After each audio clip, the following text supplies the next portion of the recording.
தாயில்லாத வீட்டில் ஒரு தந்தை படும் பாடு. சேரன் எக்ஸ்பிரஸ் புறப்பட தயாராக இருந்தது. தமது இருக்கை எண்ணை தேடி பிடித்து அமர்ந்தார் குமாரசாமி. தோல்பையை இருக்கையில் வைத்து சின்ன மாம்பழக்குடை அழுங்காமல் சீட்டுக்கடியில் தள்ளிவிட்டு அமர்ந்தார். அடடே வாதியாரையா!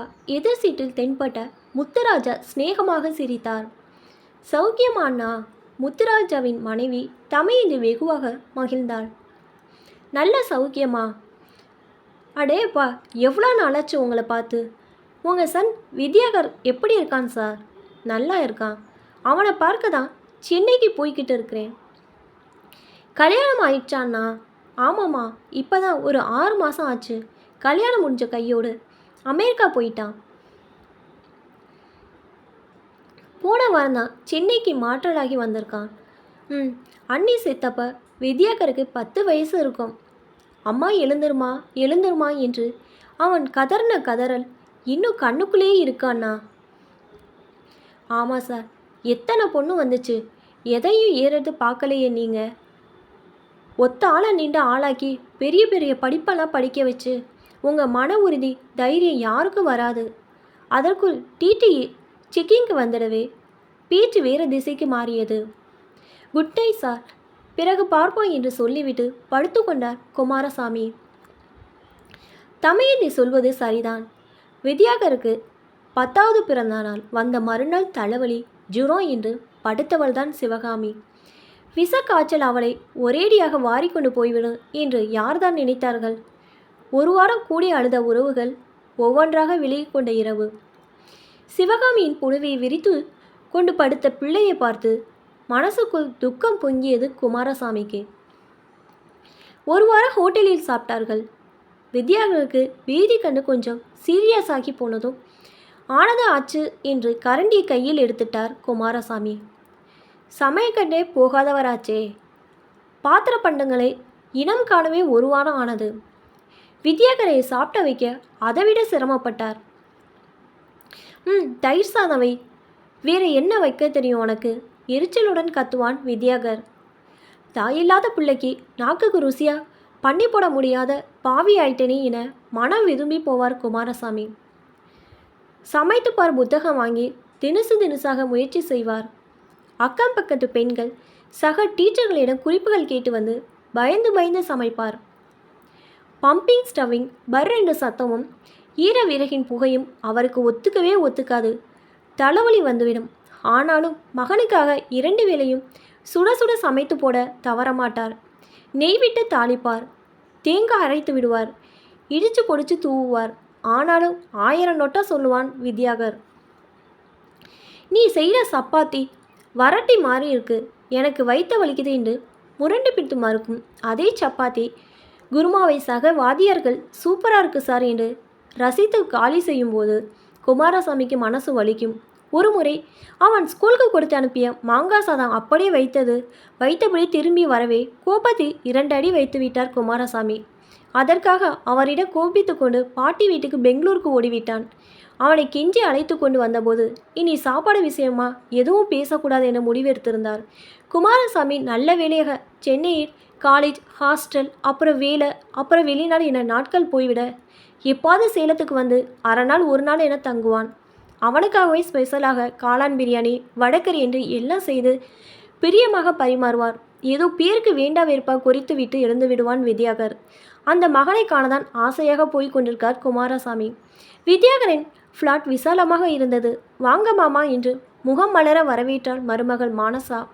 குளிச்சுட்டு வாங்கப்பா, சேர்ந்து டிஃபன் சாப்பிடலாம் என்று அன்பொழுகு அழைத்தான் வித்யாகர். பொங்கல் சட்னி செஞ்சிருந்தான். மாமா பிடிக்கும் இல்லையா என்றபடி பரிமாறினாள் மானசா. குலைந்து பேஸ்டாகி ஆறி அவளாகி போயிருந்தது வெண்பொங்கல். அது மீது குறுகி போன முந்திரி தூவல். சட்னி திப்பி திப்பியாக ஓடியது. சூடாக சாப்பிடுங்க மாமா என உபசாரம் வேற. பக்கத்தில் உட்கார்ந்த மகனை ஒரு கண்ணால் கவனித்தான். அவன் மௌனமாக பொங்கலை எடுத்து ஸ்பூனில் ஸ்டைலாக சாப்பிட்டு முடித்திருந்தான். சாப்பாடு வேலை வந்தது. அதுவும் கத்துக்குட்டி சமையல்தான். வேகாத அரிசி, ரசமா சாம்பாரா என தெரியாதபடிக்கு கலங்களாய் ஒரு சமாச்சாரம். என்ன வழிந்த அப்பளம். நல்ல வேலையா கடையில் வாங்கப்பட்ட 1 கப் தயிர் இருந்ததால் பிழைச்சு போனார் குமாரசாமி. கத்திரிக்காய் சாம்பாரா, கொஞ்சம் காய் போடு என வித்யாகர் கேட்டு சாப்பிட்டதை பார்த்து உள்ளுக்குள் திகைத்து போனார்.